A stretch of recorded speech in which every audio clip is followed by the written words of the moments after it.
You shall take a bunch of hyssop, dip it in the blood that is in the basin, and strike the lintel and the two doorposts with the blood that is in the basin. None of you shall go out of the door of his house until the morning. For Yahweh will pass through to strike the Egyptian. And when he sees the blood on the lintel and on the two doorposts, Yahweh will pass over the door and will not allow the destroyer to come into your houses to strike you.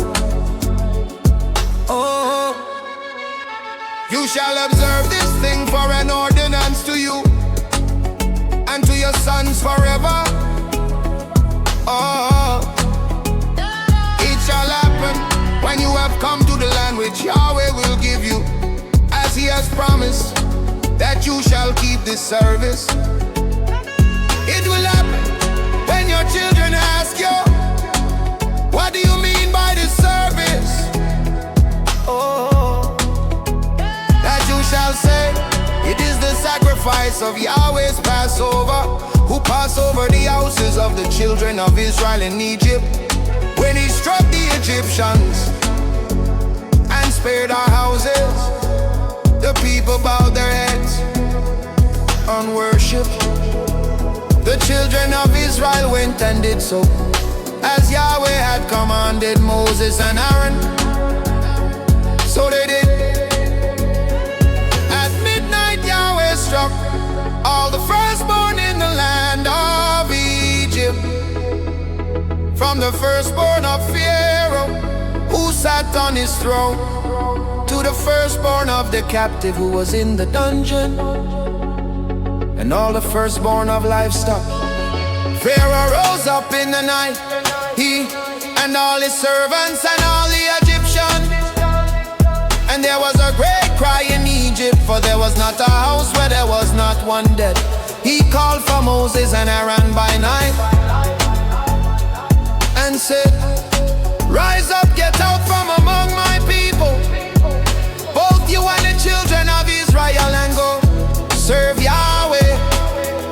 As you have said, take both your flocks and your herds, as you have said, and be gone, and bless me also. The Egyptians were urgent with the people to send them out of the land in haste, for they said, we are all dead men. The people took their dough before it was leavened, their kneading troughs being bound up in their clothes on their shoulders. The children of Israel did according to the word of Moses, and they asked of the Egyptians jewels of silver, jewels of gold and clothing. Yahweh gave the people favor in the sight of the Egyptians, so that they let them have what they asked. They plundered the Egyptians. The children of Israel traveled from Ramesses to Succoth, about 600,000 men on foot, besides children. A mixed multitude went up also with them, with flocks, herds, and even very much livestock. They baked unleavened cakes of the dough which they brought out of Egypt, for it wasn't leavened, because they were thrust out of Egypt and couldn't wait, and they had not prepared any food for themselves.